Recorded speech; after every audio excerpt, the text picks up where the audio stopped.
বঙ্গভবনে দাপ্তরিক কাজ শুরু করলেন ভারপ্রাপ্ত রাষ্ট্রপতি হাফিজউদ্দিন আহমেদ। সকাল 11টার কিছু সময় পর প্রথমবারের মতো বঙ্গভবনে প্রবেশ করেন ভারপ্রাপ্ত রাষ্ট্রপতি, যেখানে দাপ্তরিক কার্যক্রমে অংশ নেওয়ার পাশাপাশি গুরুত্বপূর্ণ নথিতে স্বাক্ষর করবেন তিনি। বঙ্গভবনে পৌঁছালে তাকে রাষ্ট্রীয়ভাবে গার্ড অফ অনার দেওয়া হয়। পরে ফুলেল শুভেচ্ছায় তাকে বরণ করে নেন বঙ্গভবনের কর্মকর্তারা। এরপর বঙ্গভবনের ঊর্ধ্বতন কর্মকর্তাদের সঙ্গে সৌজন্য সাক্ষাৎ করেন ভারপ্রাপ্ত রাষ্ট্রপতি। পরে দরবার হল সহ বঙ্গভবনের বিভিন্ন স্থাপনা পরিদর্শন করেন তিনি। এর আগে গত 24 জুলাই ভারপ্রাপ্ত রাষ্ট্রপতির দায়িত্ব নেন হাফিজউদ্দিন। সাবেক রাষ্ট্রপতি মোহাম্মদ শাহাবুদ্দিনের পদত্যাগের পর সংবিধানের 54 অনুচ্ছেদ অনুযায়ী জাতীয় সংসদের স্পিকার হিসেবে দায়িত্ব নেন তিনি।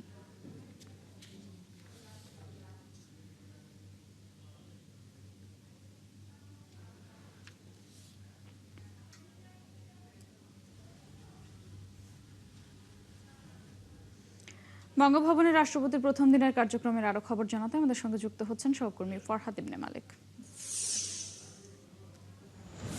ফরহাদ, আপনি তো সকাল থেকেই সেখানে অবস্থান করছেন। এর আগেও যুক্ত হয়ে রাষ্ট্রপতির বিভিন্ন কার্যক্রমের ব্যাপারে আমাদের জানাচ্ছিলেন এবং আপনি বলেছিলেন যে তিনি এখানে মধ্যাহ্ন ভোজ করতেও পারেন না বা নাও করতে পারেন, পরবর্তীতে তিনি তার সরকারি বাসভবনে ফিরে যাবেন। এই মুহূর্তে রাষ্ট্রপতি কি করছেন এবং তার পরবর্তী কার্যক্রম কি রয়েছে জানাবেন।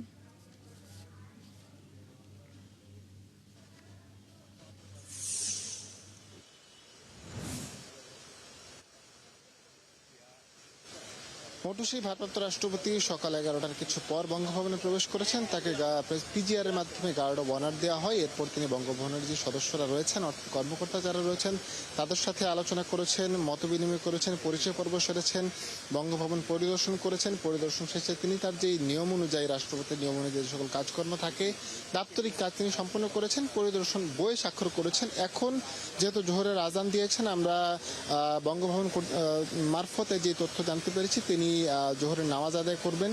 যেহেতু আজান দিয়ে দিয়েছে, সময় এখন হয়েছে, সেক্ষেত্রে তিনি বঙ্গভবনে জোহরের নামাজ আদায় করবেন। আর নামাজ আদায় শেষে তিনি কিন্তু এখান থেকে বেরিয়ে যাবেন। বেরিয়ে তার যে সরকারি বাসভবন, অর্থাৎ স্পিকারের জন্য যে নির্দিষ্ট বাসভবন, সেখানে তিনি ফিরে যাবেন। এই হচ্ছিল আজকের দিনে তার আসলে মূলত যে কার্যক্রম। প্রথম দিন অনুসারে আগামীকাল তিনি আবারও ঠিক একইভাবে আসবেন, তার কার্যক্রম পরিচালনা করবেন। তার কার্যক্রমের মধ্যে রয়েছে রাষ্ট্রপতির যে সকল কাজ এই কয়েকদিনে হয়নি, সেই কাজগুলো রয়েছে। পাশাপাশি যেহেতু তিনি ভারপ্রাপ্ত রাষ্ট্রপতি হিসেবে দায়িত্ব পালন করছেন, সেক্ষেত্রে নির্বাচন সামনে রেখে, অর্থাৎ রাষ্ট্রপতি নির্বাচন, 23তম রাষ্ট্রপতিকে নির্বাচন করার জন্য যে সকল কাজকর্ম থাকে, সেই কাজের মধ্যে অন্তর্ভুক্ত।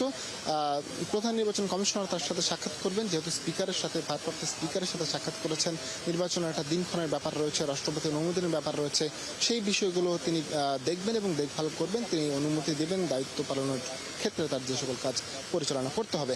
কিছুক্ষণ পর তিনি বেরোবেন। আমরা এখানে দাঁড়িয়ে রয়েছি দেখানোর জন্য আসলে তিনি কাজকর্ম কি করেছেন সে বিষয়ে আরো জানানোর প্রস্তুতি আমাদের রয়েছে। আমরা আশা করছি পরবর্তী আপডেটে আপনাদেরকে বিস্তারিত অবশ্যই ফরহাদ, পরবর্তীতে আবারও আপনার সঙ্গে যুক্ত হব সেসব তথ্য জানতে। দর্শক, বঙ্গভবনের সামনে থেকে যুক্ত ছিলেন ফরহাদ ইবনে মালিক।